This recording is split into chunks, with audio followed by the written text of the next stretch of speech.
ازيك يا المشاهد؟ يا رب تكون بخير. كنت عايز اسالك سؤال، كم مره قررت انك تبتدي في حاجه معينه وتواظب عليها ولكنك ما كملتش؟ انا قررت اجري كل يوم ساعه، وانا قررت ان هقرا كتاب كل 3 ايام، أنا قررت آكل أكل صحي، وانا قررت ان اقرا كل يوم 5 اجزاء من القران. أنا قررت أنام بدري وأصحى بدري. هو كتير. فاكر لما قلت هترجع تلتزم تاني بتمرين الباركور وما عملتش ده؟ فاكر. طب فاكر القناه الغلبانه اللي قلت هتحافظ عليها وتعمل عليها فيديوهات كتير وطلعت عيل؟ برضه فاكر. طب فاكر القرايه؟ فاكر. فاكر كورس الالماني؟ فاكر كورس الاسباني؟ فاكر. انا ببقى نفسي اعمل الحاجه واستمر، ولكن ده ما بيحصلش، مش عارف ليه. للاسف دي مشكله معظم الناس، مش مشكلتك لوحدك. كلنا بنبقوا متحمسين اننا نحقق حاجات معينه وبنبتدي بدايه قويه، لكن بعد كده مش بنكمل. وده لان نظامنا في التغيير هو اللي غلط، رغم ان احنا عندنا النيه. طيب والعمل؟ هقولك، وهقول برضو للمشاهد الجميل اللي بيتفرج علينا دلوقتي.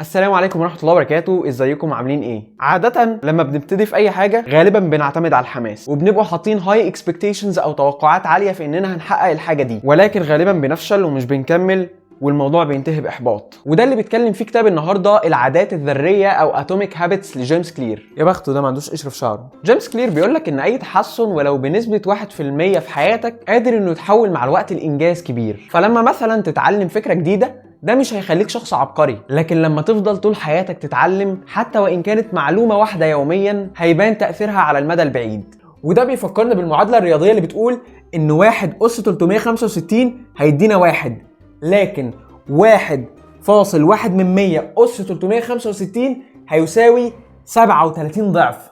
ف doing nothing at all versus small consistent effort. جيمس كلير بيضرب مثال على الموضوع ده، فبيقول لك تخيل انك راكب طياره متجهه من لوس انجلوس ورايحه لنيويورك، وبعدين الطيار وهي الطياره لسه بتقلع غير مسارها بمقدار 3.5 درجات ناحيه الجنوب، وبكده الطياره مش هتهبط في نيويورك لكنها هتهبط في العاصمه واشنطن. ال3.5 درجات اللي حصلوا في مسار الطياره لما كانت الطياره لسه بتقلع ما كانش ظاهر ليهم اي تاثير، لكن بعد كده لما الطياره اتحركت مسافه كبيره جدا على نطاق او في مستوى الولايات المتحده باين الفرق والتأثير. وقبل ما نخوض في أهم أفكار الكتاب ونتكلم عن إزاي نبني عادات كويسة في حياتنا وإزاي نتخلص من العادات السلبية، محتاجين نتكلم في نقطة تانية مهمة جدا وفي صلب الموضوع بتاعنا، واللي هي فكرة النظام وفكرة الهدف. الهدف ببساطة هو الحاجة أو النتيجة اللي أنت عايز تحققها، إنما بقى النظام فهو البروسيس او العمليه اللي انت بتاخدها علشان توصل للهدف ده. واحنا عاده وللاسف لما بنيجي نخطط علشان نحقق حاجه معينه بنفضل نفكر كتير في الهدف والنتائج اللي عايزين نحققها، وبنهمل النظام اللي المفروض اصلا نمشي عليه. هو اكيد الاهداف كويسه جدا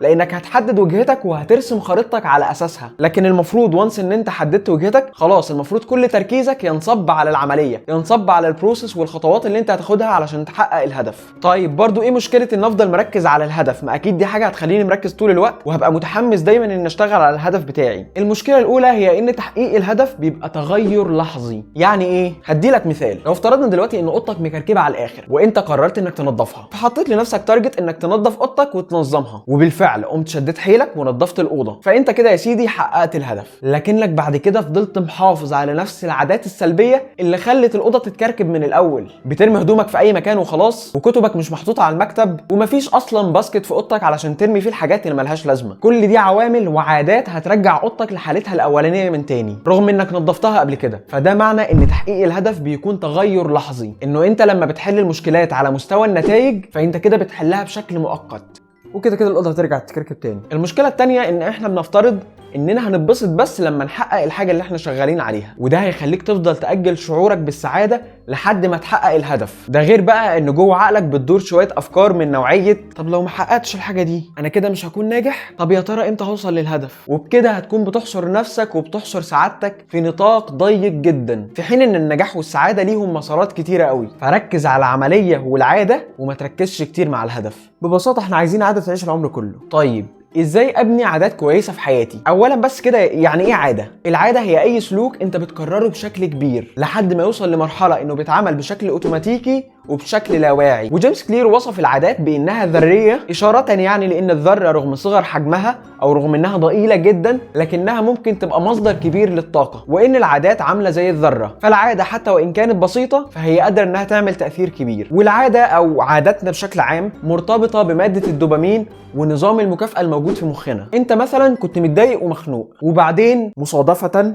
جبت اكل، وبعد ما اكلت حسيت انك بقيت احسن واهدى، فكده دماغك هيربط فكره الاكل باحساسك بالزعل، فكل ما هتتضايق هتروح تاكل، وبكده تكون العاده اتكونت. اول حاجه حصلت انك كنت زعلان ومتضايق، ودي بتمثل الاشاره، الكيو، فيبدا بعد كده يبقى في رغبه من جواك انك عايز تاكل، لانك عارف انك هتحس بارتياح لما تاكل، ودي بتمثل حاجه اسمها الكريفنج او التوق، ان انت بتتوق الحاجه وبالفعل تاخد خطوه وتروح تجيب الاكل او تكلم بتاع الدليفري يجيب لك الاكل، بما انك يعني متضايق وكده فمش هيبقى في نفس تروح تجيبه بنفسك. والخطوه دي بتمثل الاستجابه، الريسبونس، وبعد ما تاكل هتتبسط بالاكل وتحس بارتياح، وبكده هتاخد المكافاه او الريورد. والاربع خطوات دول اللي هم الكيو والكريفنج والريسبونس والريورد بيمثلوا حلقه اي عاده، وهم المفتاح اللي من خلالهم ممكن تبني عاده كويسه، وبرضه من خلالهم ممكن تتخلص من اي عاده سيئه. فيلا بينا نتكلم شويه عن الاربع خطوات دول ونشوف مع بعض ازاي نطبقهم على اي عاده. اول حاجه الاشاره، الكيو، ودي اللي هتنبه دماغك لان في حاجه متوقع انها تديله دوبامين كتير، فانت بقى محتاج تخلي الاشاره دي واضحه. فلو انت مثلا عايز تكتسب عاده القرايه ممكن تخلي دايما في كتاب في شنطتك، او ممكن مثلا تسيب كتاب على المخده بحيث لما تيجي تنام تشوف الكتاب فتقرا فيه شويه. حاجه تانية وهي انك ممكن تستخدم مصطلح اسمه نيات التنفيذ، وهي انك هتقول لنفسك وبصوت عالي انك هتعمل الحاجه المعينه في المكان الفلاني وفي الساعه الفلانيه. انا ان شاء الله قبل ما انام هقرا 10 دقائق، قبل ما اخد دش هلعب شويه تمارين كده في الصاله. فكره ان انت تحدد مكان ووقت للحاجه اللي انت عايز تعملها ده هيزود من التزامك بالحاجه دي، لان احنا عاده بنقول لنفسنا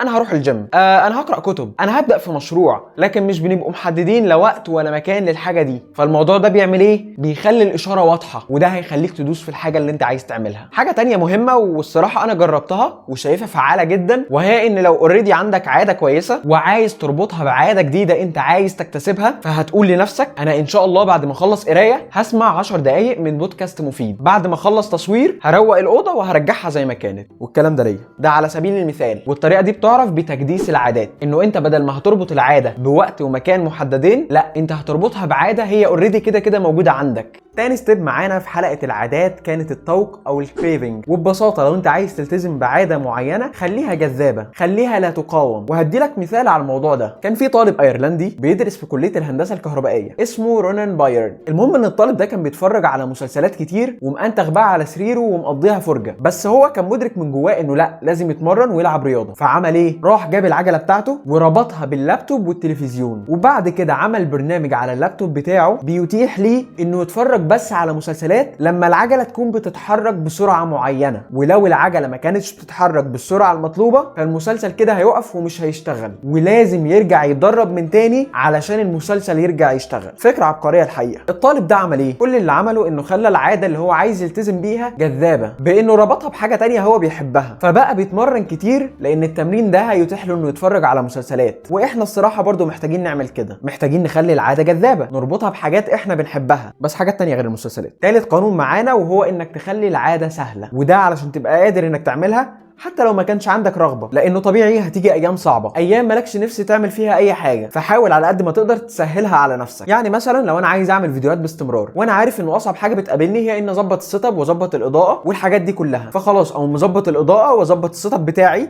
واسيبه دايما جاهز، بحيث ان وقت ما احب اصور فيديو احط الكاميرا قدامي واشغلها وابدا اتكلم، فالموضوع يبقى سهل عليا. كمان خلي الموضوع سهل عن طريق الكم. يعني مثلا لو انت عايز تتعود تقرا، طبيعي مش هتحدد لنفسك انك هتقرا كتاب كل اسبوع، لا طبعا ممكن مثلا تحدد لنفسك كل يوم 10 دقائق قرايه، هيبقوا زي الفل قوي، لان ال10 دقائق دول لما تحافظ عليهم مع الوقت هتحس ان هم قليلين جدا، وهتلاقي نفسك بتزود وبتعلي على نفسك من غير اي مجهود تقريبا. وزي ما قال الرسول عليه الصلاه والسلام احب الاعمال الى الله ادومها وان قل. رابع حاجه في الدايره بتاعتنا هي المكافاه، فبالتالي انا كده محتاج ان اخلي العاده بتاعتي مشبعه. طب اعمل كده ازاي؟ فاكر تكديس العادات اللي اتكلمنا عنه في اول قانون، لما كنا بنربط العاده الجديده اللي عايزين نكتسبها بعاده تانية هي اوريدي موجوده عندنا. احنا هنا هنعمل نفس الموضوع بس هنربط العاده بشيء احنا بنحب نعمله او بنحب ناكله، برضه شبه فكره انك تخلي العاده جذابه. فكل ما تلتزم بالعاده اللي انت محددها لنفسك تقوم مكافئ نفسك بالشوكولاته اللي بتحبها، انك مثلا تشتري لنفسك حاجه انت كان نفسك تشتريها او اي حاجه انت بتحبها عموما. ودول كانوا الاربع قوانين اللي ممكن يساعدوك انك تكتسب عادات جديده.